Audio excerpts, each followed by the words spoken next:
Topic है economics. आज हम इकोनॉमिक्स के बारे में बात करने वाले हैं। सबसे पहले मैं आपको बता दूं, अर्थशास्त्र का पिता एडम स्मिथ को कहा जाता है। अर्थशास्त्र की मैं एक लाइन की आप सभी को परिभाषा देता हूं। अर्थशास्त्र मानव के आर्थिक गतिविधियों का अध्ययन करता है। अगर कोई पूछे अर्थशास्त्र के बारे में तो अर्थशास्त्र के बारे में आप बता सकते हैं कि अर्थशास्त्र मानव आर्थिक गतिविधियों का अध्ययन करता है। ऐसे तो बहुत सारे अर्थशास्त्रियों ने अलग अलग प्रकार के अपनी अपनी मत के अनुसार परिभाषा को दिया है, लेकिन एक लाइन का अगर छोटा सा परिभाषा कहा जाए तो अर्थशास्त्र मानव के आर्थिक गतिविधियों का अध्ययन करता है। ऐसे अर्थशास्त्र की और दूसरी भी परिभाषा है। अर्थशास्त्र वह विज्ञान है जो विभिन्न प्रयोगों वाले सीमित साधनों और उद्देश्यों से संबंध रखने वाले मानवीय व्यवहारों का अध्ययन करता है। अर्थशास्त्र वह विज्ञान है जो विभिन्न प्रयोगों वाले सीमित साधनों और उद्देश्यों से संबंध रखने वाले मानवीय व्यवहार का अध्ययन करता है। ऐसे मूलतः अर्थशास्त्र की परिभाषाओं को 3 भागों में बांटा गया है, जिसकी हम चर्चा करने वाले हैं। पहला परिभाषा धन संबंधी विचारधारा। इसको फादर ऑफ इकोनॉमिक्स ने एडम स्मिथ ने इनको इस विचारधारा को दिया है। उन्होंने अपनी पुस्तक वेल्थ ऑफ नेशन जो 1776 में पब्लिश की थी। एडम स्मिथ ने अपनी पुस्तक वेल्थ ऑफ नेशन में धन संबंधी विचारधारा को प्रस्तुत किया है। उनके अनुसार अर्थशास्त्र में धन के ऊपर पूरा बल दिया गया है। उनके अनुसार अर्थशास्त्र में धन के ऊपर बल दिया गया है। धन पर आवश्यकता से बहुत ज्यादा अधिक बल दिया गया। इस परिभाषा में उन्होंने बताया है कि मनुष्य जो भी कार्य करता है वह निजी स्वार्थ की भावना से करता है और उनका केवल एक ही उद्देश्य होता है, धन की प्राप्ति करना।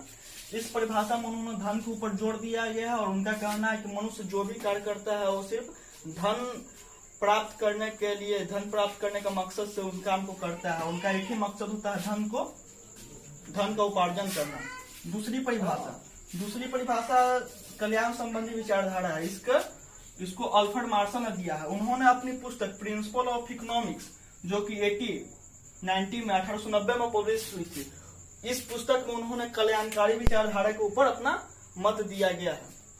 उन्होंने बताया कि अर्थशास्त्र मनुष्य के जीवन का साधारण व्यापार संबंधी क्रियाओं का अध्ययन करता है। अर्थशास्त्र मनुष्य के जीवन का साधारण व्यापार संबंधी क्रियाओं का अध्ययन करता है। यह बताता है कि मनुष्य किस प्रकार धन को कमाता है और उसको अपने ऊपर कल्याण के लिए खर्च करता है। तीसरी परिभाषा सीमित साधन या दुर्लभ साधन। इस परिभाषा के जनक इनको रॉबिन्सन ने दिया। उन्होंने अपनी पुस्तक nature and signification of economics जो 1932 में पब्लिश हुई थी, उस पुस्तक में उन्होंने सीमित साधनों के बारे में डिफाइन किया है। रॉबिन्स के अनुसार उनका मानना है कि अर्थशास्त्र वह विज्ञान है जो लक्ष्यों तथा वैकल्पिक उपयोग वाले साधनों के परस्पर संबंध के रूप में मानव व्यवहार का अध्ययन करता है। रॉबिन्स के अनुसार अर्थशास्त्र वह विज्ञान है जो लक्ष्यों तथा वैकल्पिक उपयोग वाले सीमित साधनों के परस्पर संबंध के रूप में मानव व्यवहार का अध्ययन करता है। इनका कहना था कि साधन सीमित है, दुर्लभ है, लेकिन आवश्यकताएं असीमित है। साधन सीमित है, दुर्लभ है, लेकिन आवश्यकताएं असीमित है। इन्हीं के जगह पर वैकल्पिक उपयोग के साधन के परस्पर संबंध में मानव व्यवहार का जो अध्ययन करता है, उनके अनुसार अर्थशास्त्र। उनका परिभाषा मुख्यतः 3 उद्देश्य है: उद्देश्य, दुर्लभ साधन एवं वैकल्पिक उपयोग। उनका कहना था कि इन्हीं मुख्य 3 तत्वों के पर पूरा अर्थशास्त्र का समूचा ढांचा आधारित है।